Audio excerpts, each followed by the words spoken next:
how did you get into launching your own PR company? What got you into sustainability? Because there's not Yeah. very many of those focused companies for PR. And just how'd you get started in this? Yeah. So my background is in journalism and sales, and I've always been a people person, loving to connect the dots, connect people to help other people get things moving.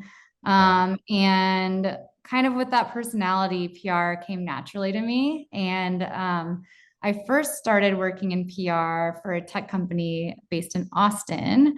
And I was out to dinner with the founder one night with a bunch of friends, and he's like, do you do PR? Because you need to do PR. And I was like, yeah, I'm actually something I've been really interested in and talking to people, friends in New York and San Francisco that are in the industry. And it had been something that I'd been kind of like drawn to. Um, so he ended up, we had a meeting. I put a plan together with the help from a dear friend in New York who's the VP of a big firm. She's been an amazing help when I did launch my business and also for kind of working with that company. And I was working for them for about a year, and I was also living abroad in Buenos Aires, Argentina. So I'd like come back and forth between the US and Buenos Aires. And randomly, there was the cousin of a founder of this company called Final Straw that was in Buenos Yes. Aires. And they had launched Final Straw. It's a reusable, foldable, collapsible straw that they launched on Kickstarter, and it was during all of the straw bans. Yeah. Back in like Yes. 2018, the straw wars, basically. Yes. um, Yeah, that was a hot and topic for a while yeah, there. yeah. So anyways, this girl knew my friends and she was like, I'm drowning. I know nothing about PR. We really need help. And then a friend of mine was like, oh, you need to talk to Helen. She's loves PR. She's in it. And I also have been super thoughtful about sustainability my whole life. I grew up with a father who was always making sure the lights were off. We were always like recycling before recycling was a thing. Yep, When I was a same. kid, I would burst into tears at festivals or whatever when they were letting balloons go. I would be like, no, the sea turtles, they think they're jellyfish, and I would just freak out. So I've always been into that. And so getting put in touch with Final Straw, I was like, yes, this is two things that I'm obsessed with: PR and sustainability. So I started working for them, and I worked in house for Final Straw for a year, and loved it, loved the messaging. And with PR, I think it's super important, obviously, if you're the person that's repping the brand, to be obsessed with the messaging and the brand and everything that you're working for, because you are the person that the press is talking to. And that's such an important piece to it. But yeah, so started working for them, and then we did a lot of brand partnerships. We did influencer marketing. I kind of did a lot. It was a big, like, PR is a lot of things, and Right. those are two of the things. And then also the media relations. And so while I was doing that, I was talking to these sustainable influencers. I was talking to these other brands, and they came to me and they asked me if I would be available to do their PR as well. And I was really starting to feel that there was a need for this service for more brands. So after a year of working for Final Straw, I started Influential PR. And my one of my first clients was this company called LastObject from Yep. Denmark, Love them. Interviewed them. and love them. They're incredible. They're some of my favorite people, and they're still clients today. And they were launching Last Swab, which was a reusable cotton swab. And yeah, and it was another kind of Kickstarter that I was a part of. They did really, really well. I think it was like 1.2 million in crowdfunding. Yeah, they had a And great campaign. Yeah, the campaign was funny. And then, so when then it had, at that point I had worked on these kind of viral Kickstarters. And then people started finding me through press releases, or like, who did the PR for that company? And they find my name on the bottom of the press release. So I started getting more inbound just from that, from the clients that I worked with. And I started working with a company named Hitch, which also was an incredible viral Kickstarter that launched during 2020. And I mean, it's kind of funny. That's when I started my company in 2019. We had the end of 2019, and then 2020, it just like took off, which was crazy because it was the pandemic. But these brands were launching at that time, and sales went up, online sales. So it was a really incredible time to grow my business. And that's when I have two team members that have been with me since the beginning, who are still with me. And I brought them on at that time because it just started getting really crazy. Yeah. But yeah, that's how it's grown. And it's all been word of mouth. All of my clients have been referrals from the clients that I have. And or people that I know just putting me in touch. And it's grown organically that way, I think, because I've stayed in the sustainability space. And it was a question for a while of, I'm getting this company coming to me. Should I work with them? I feel like I need another client right now. But it didn't feel like the right fit. And I'm really happy that I stuck to my guns and just stayed with these sustainable brands, because I've become known as the PR person for sustainable brands. So it's Right. been a really fun adventure, and yeah, really excited to keep it growing. That's awesome. Yeah, it's great that you exist, because I've been in sustainable product development for a long time, and Yeah. there's not really a lot of super focused like PR or even like advertising agents, anything like that. They're usually much more, they'll be in a vertical, so like their cosmetic or their consumer goods or CPG or something like that, but it's Mhm. not not focused like you are in Mhm. helping sustainable, which is great.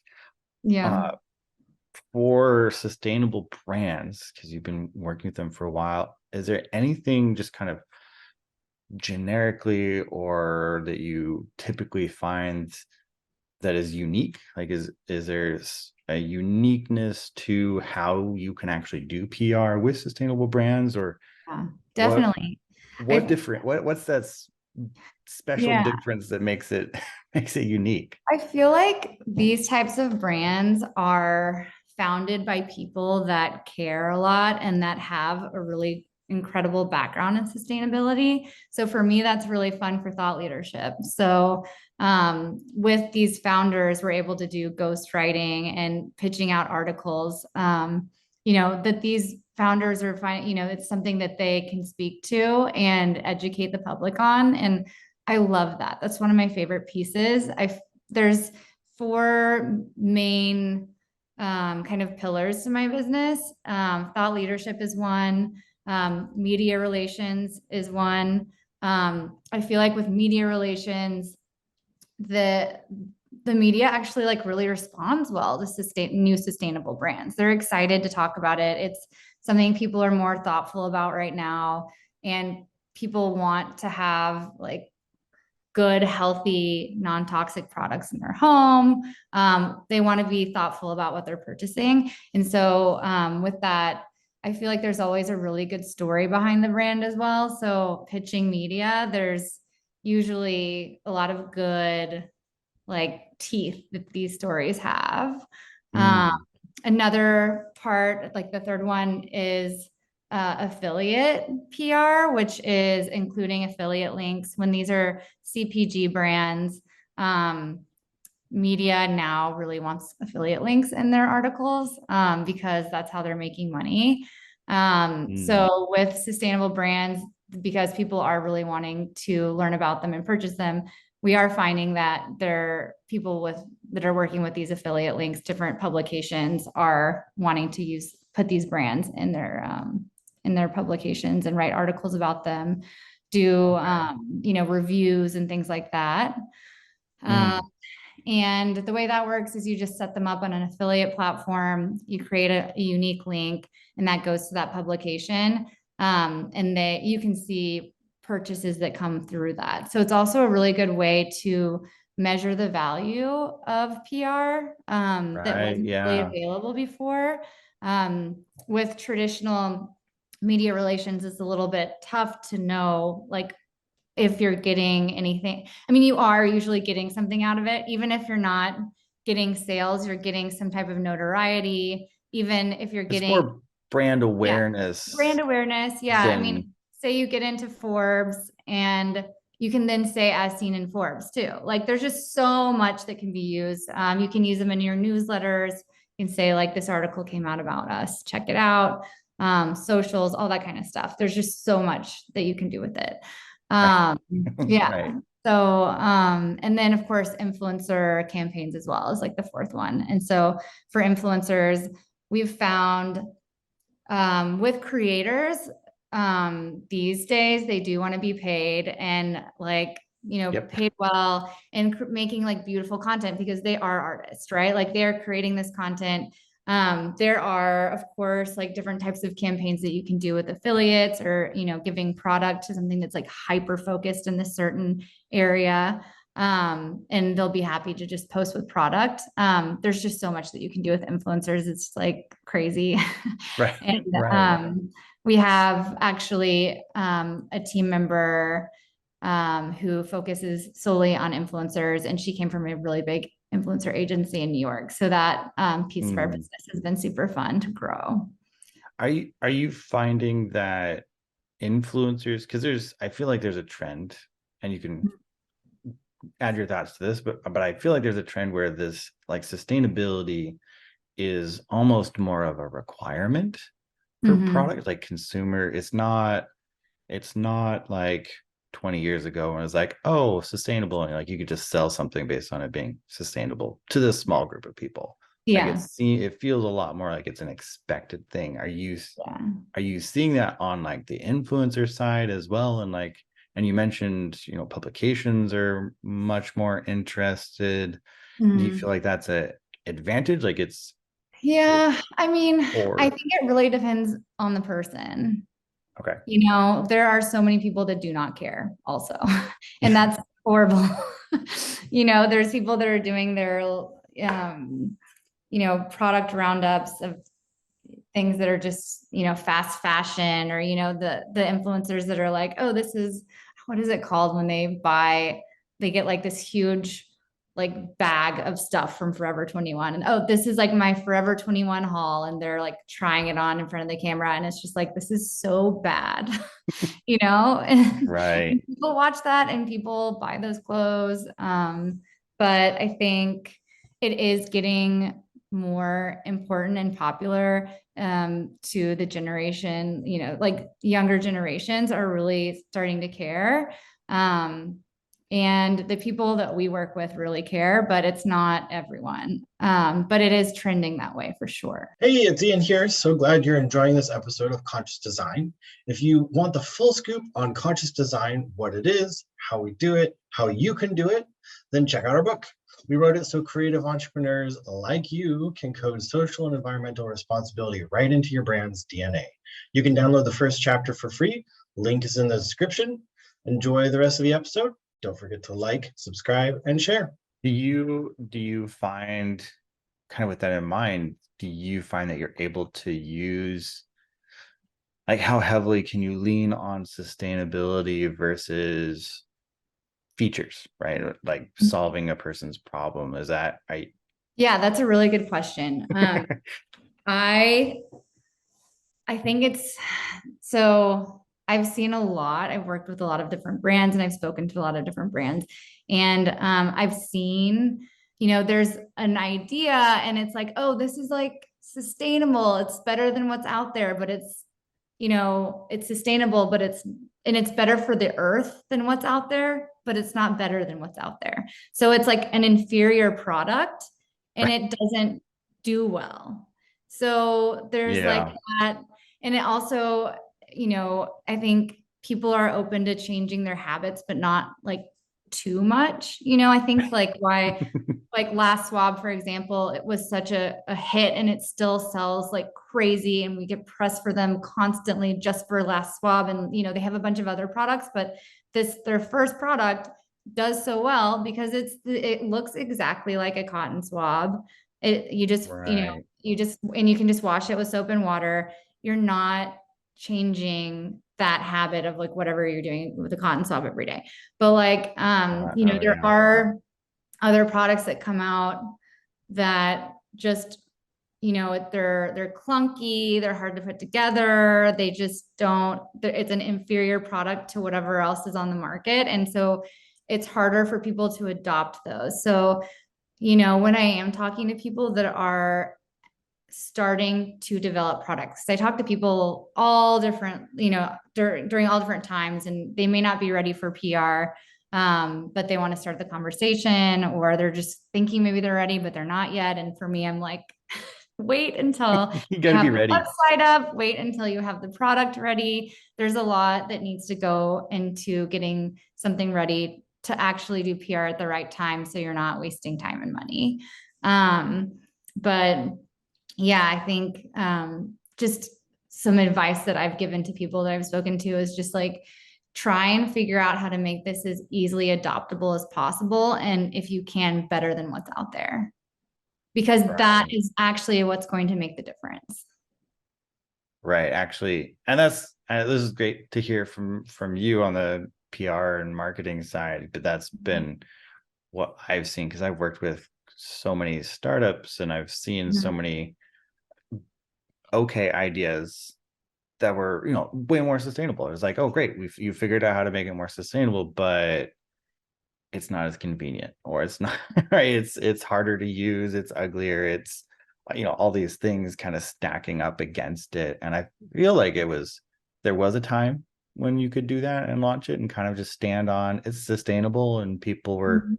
growing. But I think what we've kind of left that behind in a Mhm. way, and we're like, okay, it's still, but does it actually make my life better now? Exactly. Does it Yeah. And solve there's the just problem? constantly, I mean, there are so many entrepreneurs now. There are so many people creating products. Like the D2C world is just like flooded with stuff. And I Yes. think, you know, like you just have to be really, really, really good to make it work, to make a product work, to make it so that people are buying it. And then, you know, that again, that's like something really good. So it actually makes a difference.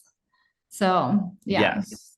Yeah, I try to tell as many people as possible the perfect, like I could design the perfect sustainably designed product in the world, but if nobody buys it, it's actually the opposite Not helping. because we just wasted a bunch of money and time on it. Yes. Yeah. And also it's like not worth it either if this product, it's like it's better, but then people buy it and they just never use it. That's wasteful, you know? So Right. yeah, you know, there's a client I have, they're called Broovy, and it's a single serve coffee machine. They have a reusable pod that you can use. You can put your own coffee in, but then they have pods that they created that have an enzyme in them that become activated in a landfill environment. So once they're thrown into a landfill environment without oxygen and light, it becomes activated and the enzyme eats the pod and doesn't leave any microplastics behind. So this Amazing. company did a lot of, you know, R&D just to figure out, okay, should we make compostable pods? What should we do about this? And it's like, you know, the CEO, Mel Elias, who actually, he was the old CEO of the Coffee Bean and Tea Leaf. So this is like a straight up coffee guy. Yep. You know, the coffee also in the Broovy is amazing. It's so good. It's sustainably sourced. And he has this beautiful house in LA, and he like did this experiment where he did a composting in his backyard, and he was like, it was just kind of a disaster. And he's like, I just don't see the average American and people like really just starting to compost on their own. There are very little cities in the United States that actually have like commercial composting facilities where you can Right. So, what actually is the best option here? So they spent years and years developing this pod with this enzyme. And, I think it's not the best solution forever. And they're the first people to say that, but it's the best solution for now.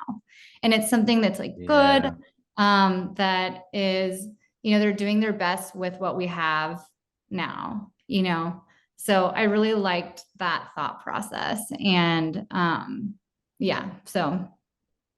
Yeah, I love that point, because I run into this with clients sometimes. They're like, oh, it has to be compostable, or it has to be this. I'm like, well, we don't have to, like, yes, that might be the ideal perfect scenario, but we're also like 20 steps away or more from there. So it's okay to meet, like, if we just take steps, we're still making progress. So it's okay if we don't make a leap. We can, we don't take forever. Shouldn't take 30 years between each step. But like, if we just make little steps ongoing, and you kind of plan for it, right?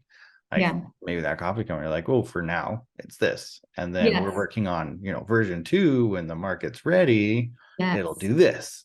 And then, but there's big things, like you said, the infrastructure you got to think about. Most people don't. They're like, oh, you can compost it. Well, yes, you can. Yeah. But can you really? Like, yes, it's physics says that it happens. Like, we've seen it, but there's a difference between it being accessible, totally, and easy. And I don't know anybody. I have some family that has like a tiny little farm, and they compost, but they're like on a farm. Like, they have, that's just they part need of, to get there. And they've been doing it for generations. Like, it's not new, and they have plenty, like, the system's down.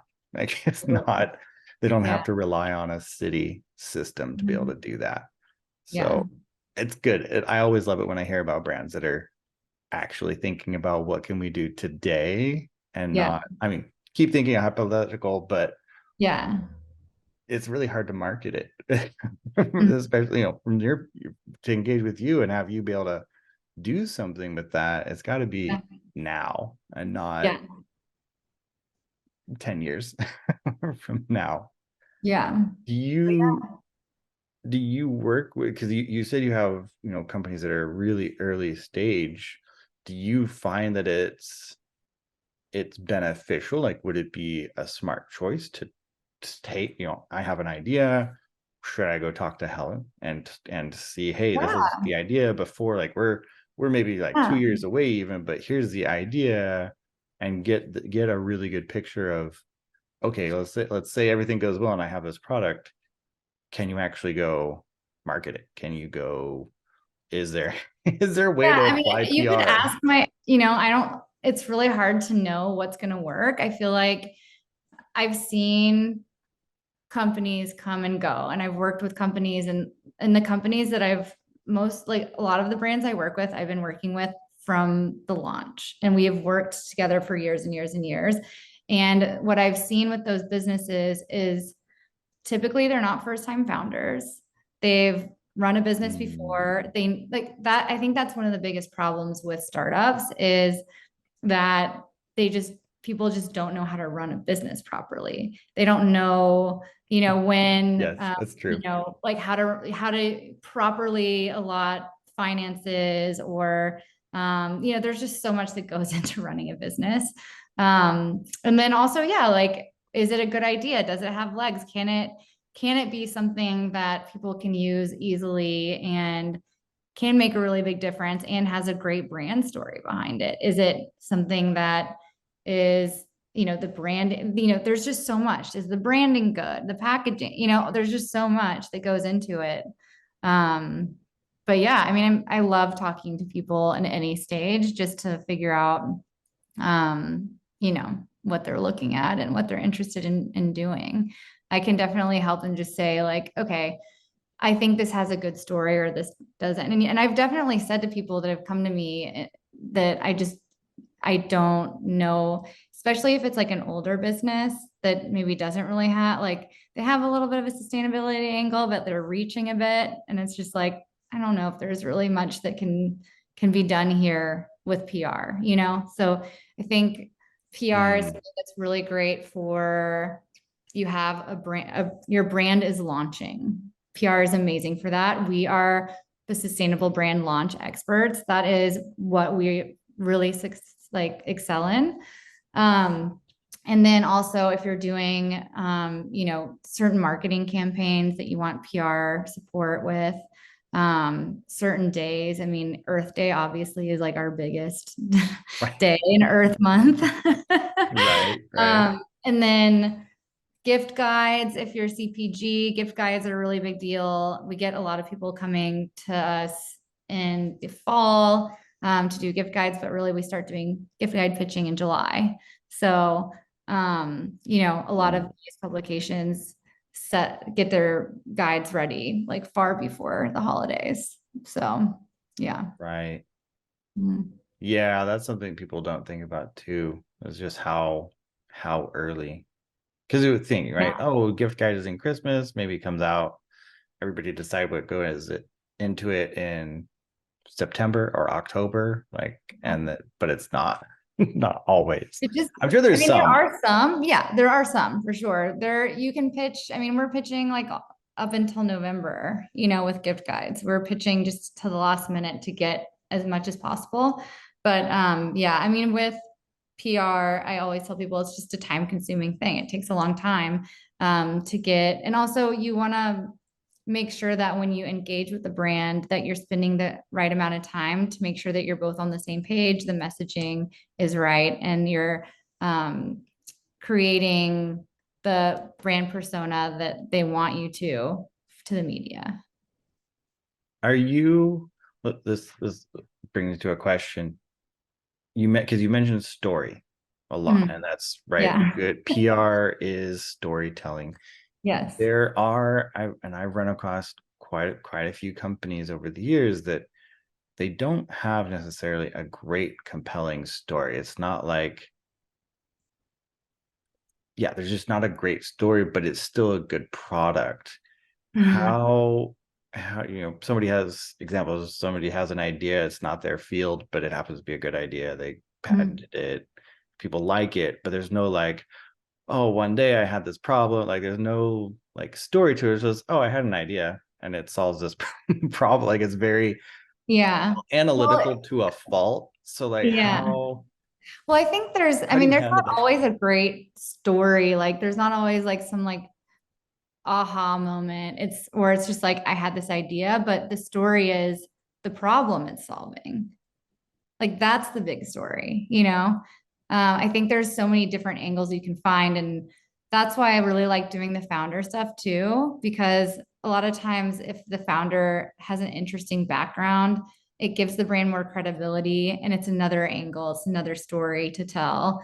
And then there's just, when we start with a client, we create a press calendar, and it has all the special days in the year that could be that the brand could have some connection to. So like it could be like, you know, if it's this, say it's a reusable water bottle, like Hitch that we worked with, it was a reusable water bottle with a coffee. It was like with a reusable coffee cup that screwed on top that like nested in it, which was super cool. So you had two reusables that could click together, so you weren't having to use two hands. And like that would be a good one for like World Oceans Day. We're keeping, you know, plastic bottles out of the ocean. Like you're able to have two reusables, or you know, even that, or Bruvy for like espresso day. You know, like just little things like that. Where you're like, there's a day for everything. There's a day for everything, and this is definitely like this was totally made up by every PR company that came before me, like all these days. I've gone through those websites. They're like, here, we're gonna list all the days. And it's like, you know, the 2nd of March, and it's like 15 things. It's the day of for all these things. Like, okay, I get it. It's it's just to like make up news, but there's so many of them, and press loves to write about them. It's another excuse for them to use affiliate links. Um, it's like, yeah. So anyways, yeah, doing that. So we create a 6 month, usually all of the, campaigns I do are at least 6 months, because it does take that amount of time to get a good amount of press for a brand and really like, have a good presence in the media. Just because, like I said, there is so much pitching, there's so much follow up. There's also a lot of like sending out samples so that the media can try it, things like that. But yeah, we create a calendar so that we have all of that like planned out and mapped out for that 6 month period, what we're going to be launching or what we're going to be pitching about. And then we also meet with the brand's marketing team to see if they're doing any special promotions or marketing, Right. things. Things you can pair up with. Yes, exactly. How we can like we can support them, how we can support them. Yeah. Right.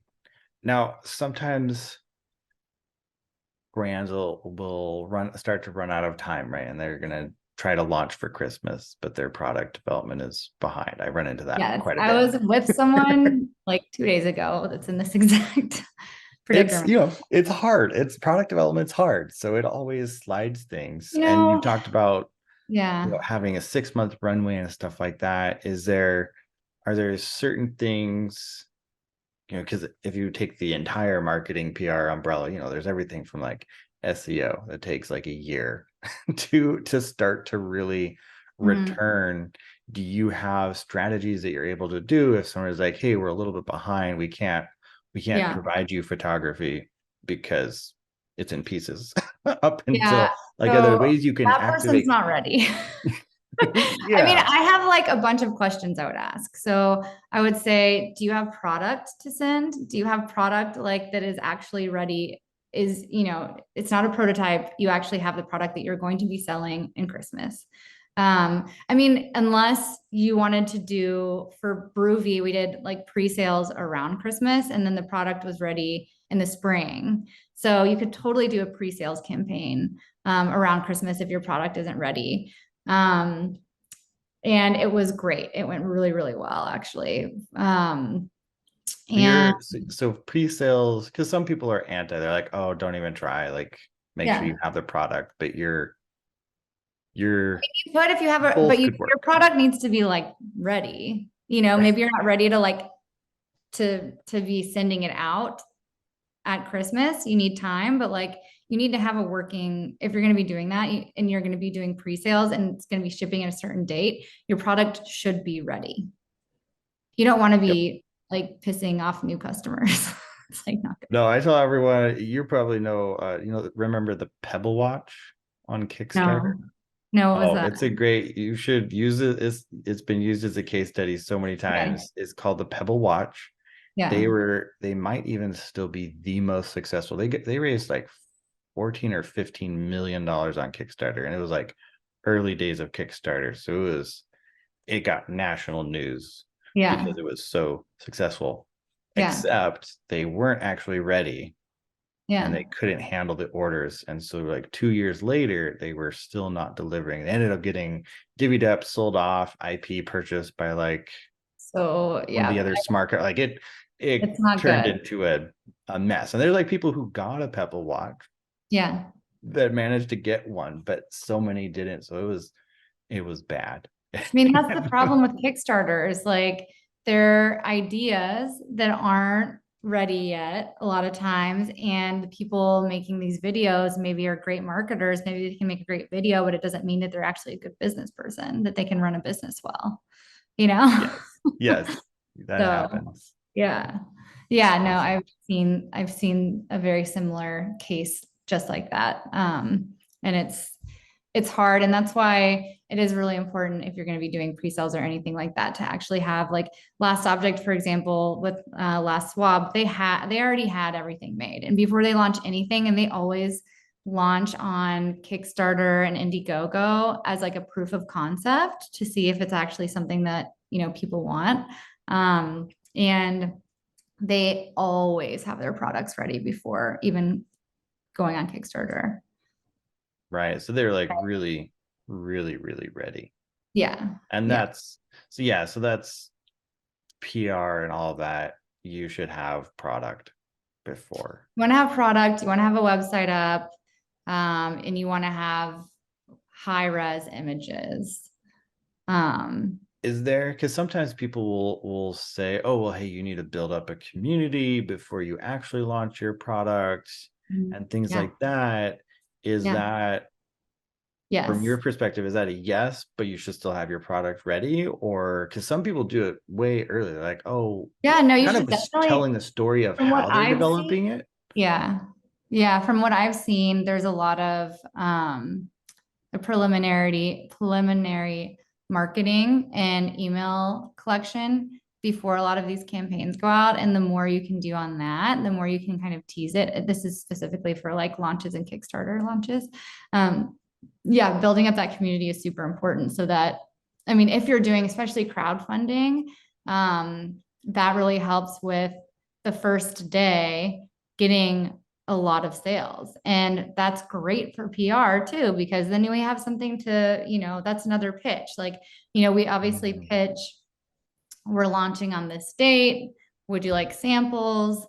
Then we pitch launching in a week. Then we pitch that day, launched today. And then we have a follow-up pitch funded in 5 hours, and then as it goes, it's like, $800,000 in 5 days, so like those, like doing that preliminary work helps PR so much. It fuels PR. Having a good product, having good preliminary marketing, like the email collection stuff is really, really important. Yeah. Awesome.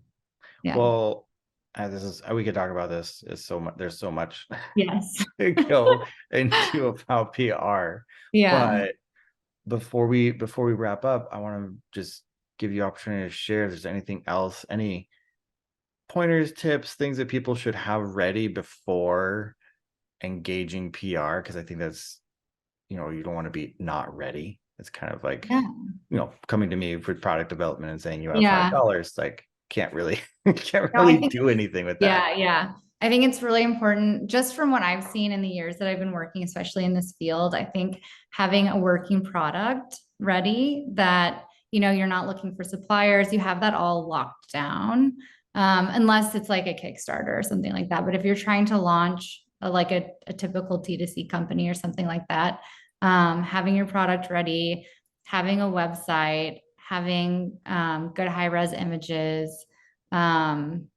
is the most important thing. Awesome. Perfect. Well, for anybody that is ready or you should talk to, what's the best place to find you guys, reach out, connect? Yes. Your sustainable brand. Yeah, you can find me on influentialpr.com on our website. We're also on Instagram. It's influentialpr is the handle. And then you can email me, helen@influentialpr.com. And anyone that's seeing this, I'm happy to give 10% off of our retainer.